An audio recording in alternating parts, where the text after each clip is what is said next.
Depuis les côtes méditerranéennes, loin des lieux touristiques, s'étend l'une des régions les plus pauvres du Maroc. Le Rif, une zone de montagnes arides où depuis le XVIe siècle, on cultive du cannabis.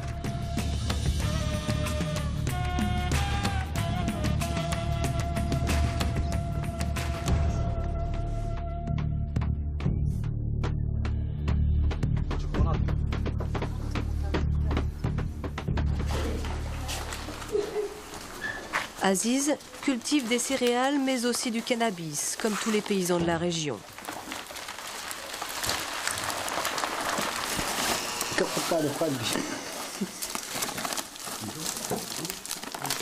Nous sommes en novembre, la plante a été récoltée et séchée. C'est à cette époque que l'on fabrique la résine.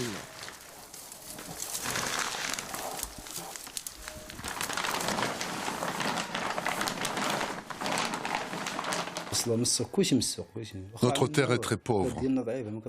Rien ne pousse ici. On a vraiment besoin du hashish. Sans cela, on mourrait de faim. Le hashish, cela sert à acheter des engrais, habiller les enfants ou acheter à manger.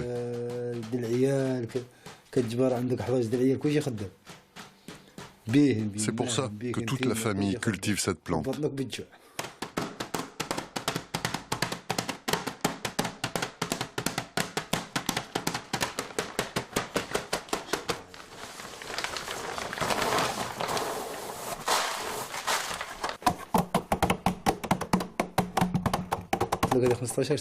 Ça fait 15 ans que je fais cela, et on s'est toujours caché.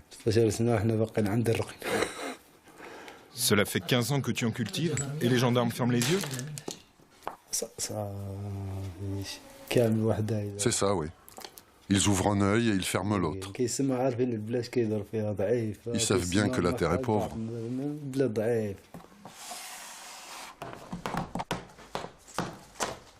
Comme Aziz, la plupart des paysans ne gagnent que 500 € par an.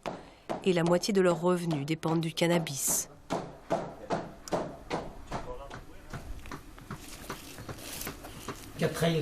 Si un jour on vous interdit d'en cultiver, que ferez-vous? Si l'État l'interdit, on arrêtera. Parce qu'on ne peut pas contredire l'État. Si le roi dit que c'est interdit, alors c'est interdit. Vive le roi.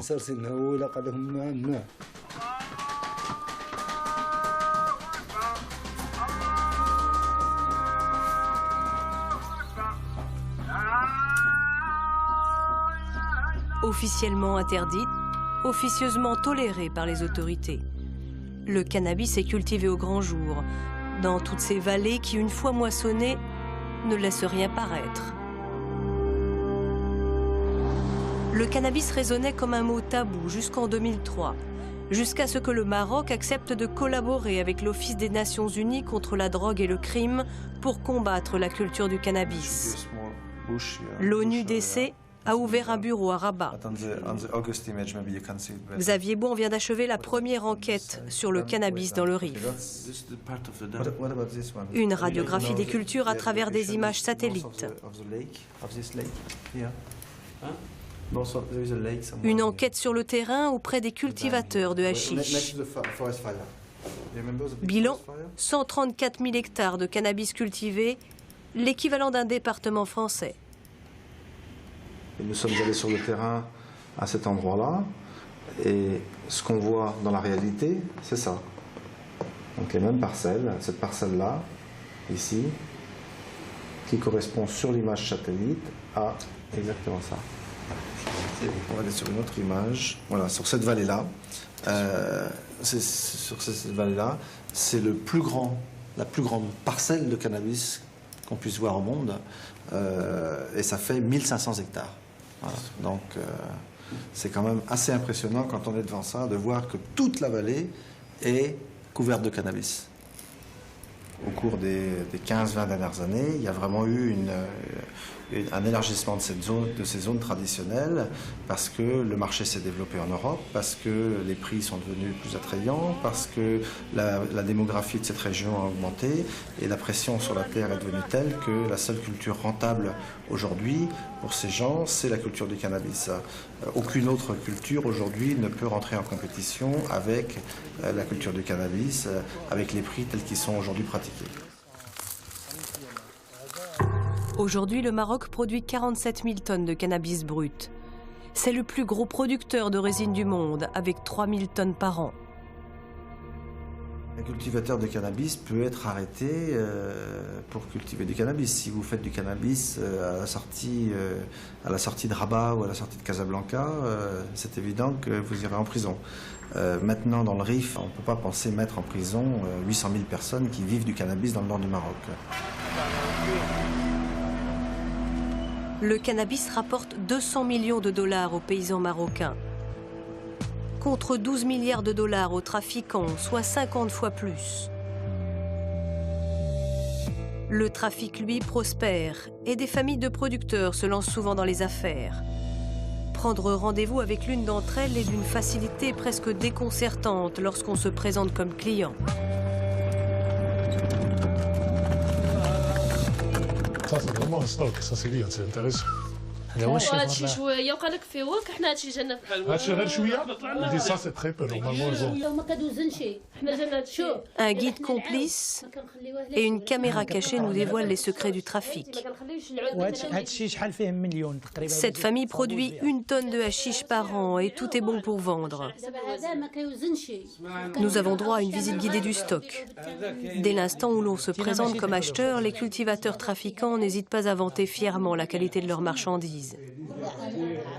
Une commande de 500 kilos ne les effraie aucunement. Nous négocions le prix avant d'évoquer le plus délicat, faire passer la marchandise en Europe.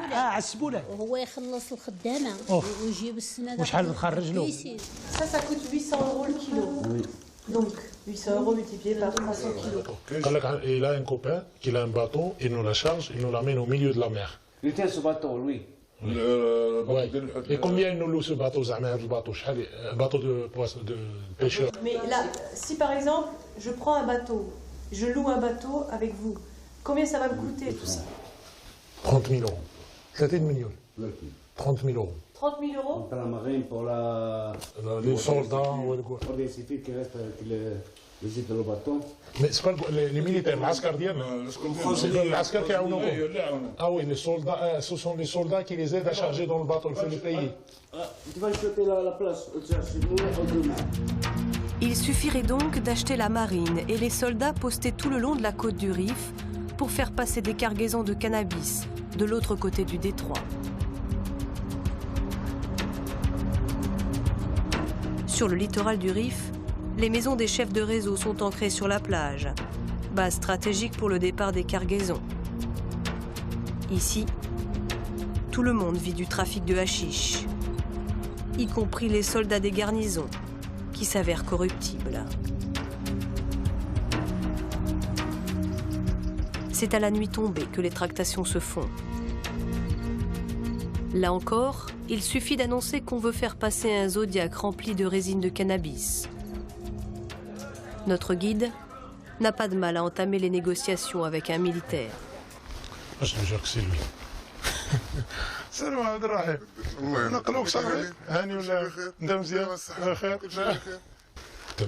Qu'est-ce qu'on fait maintenant?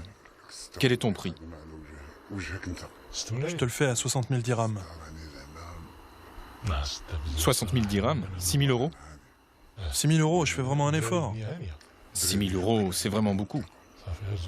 C'est un bon prix, c'est un bon prix. Et avec tes collègues, il n'y a pas de problème? Mes collègues, je n'ai confiance qu'en 2 d'entre eux. Les autres, s'ils me voient, je crains qu'ils me dénoncent à mon supérieur. Et je peux perdre mon poste et j'ai 6 enfants. Et ton capitaine? Il est au courant, ton capitaine? Non, pas le capitaine, parce que le capitaine, lui, il s'intéresse qu'aux grosses quantités, il s'intéresse aux gens qui payent 500, 700 000 dirhams.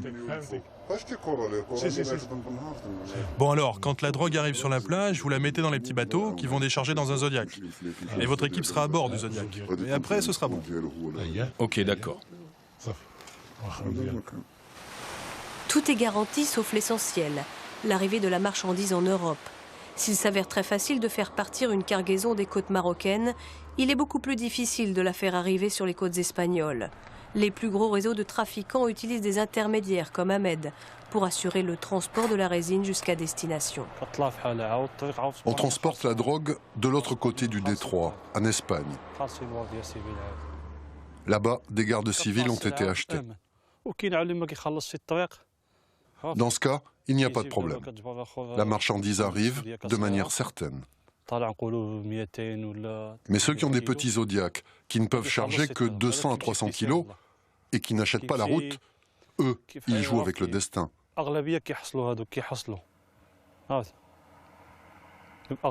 Et la plupart sont ensuite arrêtés.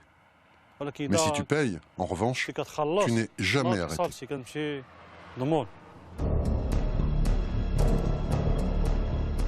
Si la corruption existe sans doute, il n'en reste pas moins que le détroit est aujourd'hui sous très haute surveillance. Une fois franchis les eaux espagnoles, les passeurs sont pris en chasse par les hélicoptères et les vedettes de la douane et de la Guardia Civile. La marchandise est immédiatement jetée par-dessus bord pour tenter d'effacer les preuves du délit.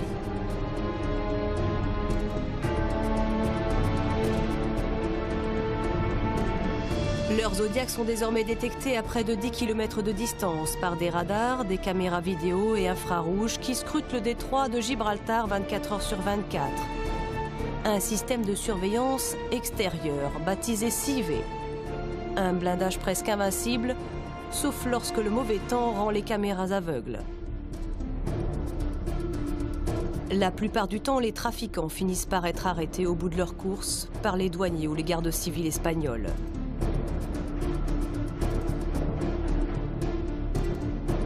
Jusqu'alors, le détroit restait la voie privilégiée des trafiquants. Aujourd'hui, le système de surveillance extérieure s'avère dissuasif.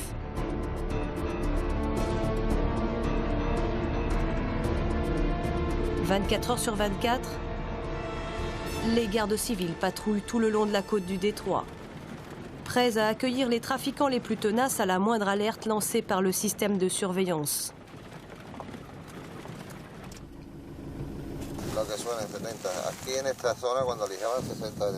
Dans cette zone, avant on voyait arriver des Zodiacs de 60 à 70 chevaux, des Zodiacs rigides avec des moteurs peints en noir pour ne pas être détectés de nuit. Même la carcasse était peinte en noir. Je te parle d'avant les caméras thermiques. Ils rentraient tellement de drogue. Ici, on interceptait chaque jour 1000 à 2000 kilos. Mais aujourd'hui, cela a diminué énormément. Maintenant, cela n'arrive pas tous les jours. Parfois, même pas tous les mois. Là-bas, il y a la zone de Malaga, la zone d'Almeria et les côtes de Cadix et les alentours. Ces régions ne sont pas surveillées par les caméras. Et là-bas, dans cette région, les trafiquants peuvent s'infiltrer. Là-bas, ce ne sont pas des petits bateaux qu'ils ont. Ce sont de très puissantes embarcations. De très puissantes embarcations pour contourner les 110 km de côte sous haute surveillance le long du territoire de Gibraltar. La drogue continue d'arriver en Espagne, mais par d'autres voies. Pour le commandant de la garde civile d'Algeciras, Francisco Espinosa Navas, le CIV, le système de surveillance extérieure, a rendu le détroit quasi infranchissable, mais n'a pas éradiqué le trafic. Comme c'était plus difficile pour eux d'arriver, gagner la côte, parce que le système va l'interdire cette arrivée, ils ont changé, il fait laisser de mettre de grandes quantités de drogue sur camions à travers les ports d'Algeciras. Il faut dire que l'année dernière, nous avons saisi même un camion qui portait presque 26 000 kilos de hashish, 25 700 et quelques kilos. Mais dans la même année, nous avons intercepté aussi notre camion qui portait 17 000 kilos, un autre 11 000 kilos.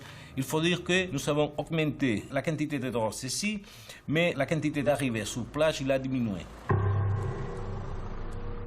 En 2004, les autorités espagnoles ont saisi plus de 60 tonnes de cannabis dans le port d'Algeciras et le long des côtes du territoire de Gibraltar.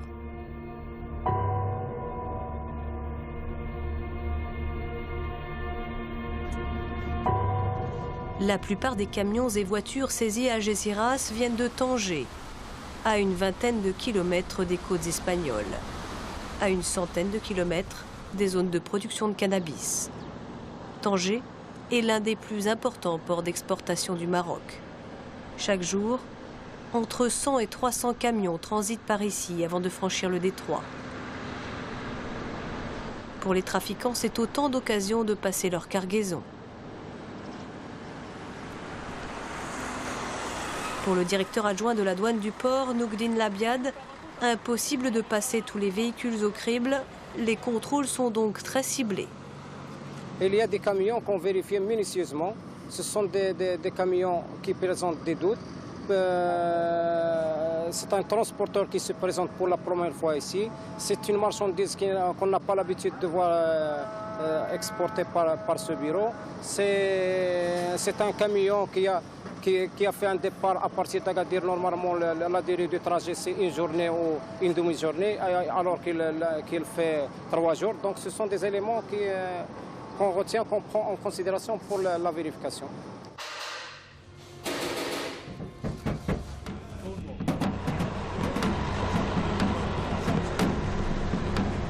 Ce soir-là, dans le port de Tanger, 150 camions attendent de franchir le détroit.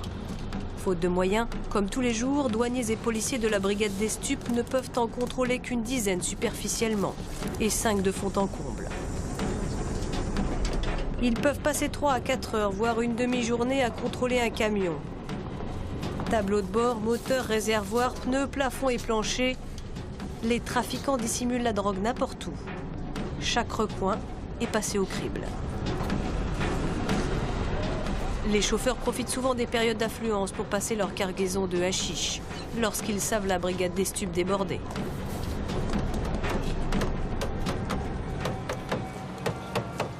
Les véhicules du tourisme, eux, subissent un contrôle systématique. Les narcotouristes sont très nombreux à tenter de faire passer de petites cargaisons dans des bus ou des caravanes ou des voitures. Et à quoi il sert notre tournevis là? Le tournevis, sentir s'il y a la drogue, si le sang est dur. S'il n'y a pas la drogue, c'est creux. C'est creux. Ici, pas de chien renifleur. Le tournevis fait office de scanner. Et à force d'ausculter méthodiquement chaque véhicule, policiers et douaniers de la brigade des stupes finissent par déceler des indices déterminants.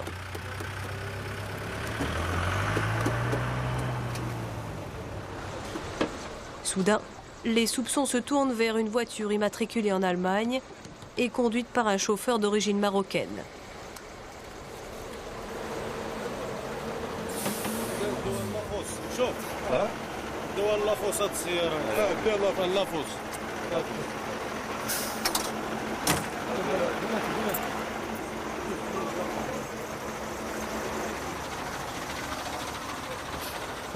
Vous suspectez quelque chose? Le réservoir. On a le doute sur le réservoir. Vous pensez qu'il y a de la drogue dedans? On sait, on pense. Qu'est-ce que vous allez faire pour continuer le contrôle?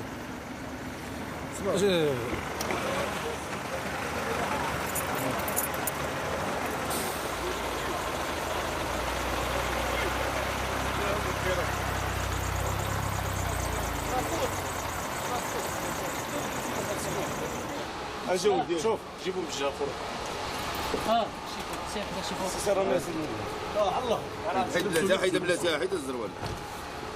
Des membres de la brigade des stupes commencent alors à démonter le réservoir suspect fraîchement repeint.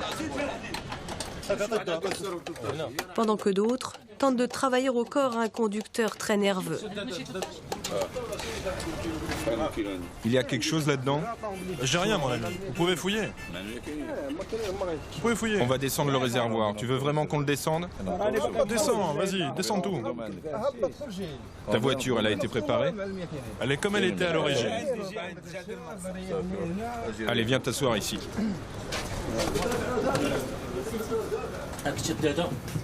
Une demi-heure plus tard, la brigade des stupes vient à bout du réservoir.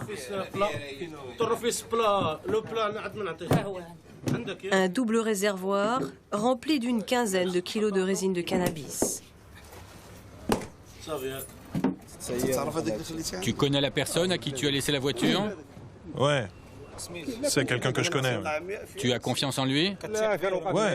Ouais, c'est mon copain. Il m'aidait à faire des traductions de papier pour la douane depuis 4 mois.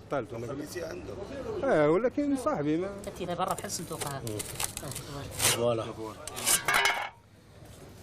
Tiens, c'est bon.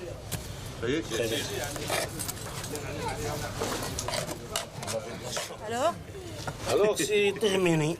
C'est terminé. C'est pour ça qu'on a orienté la voiture.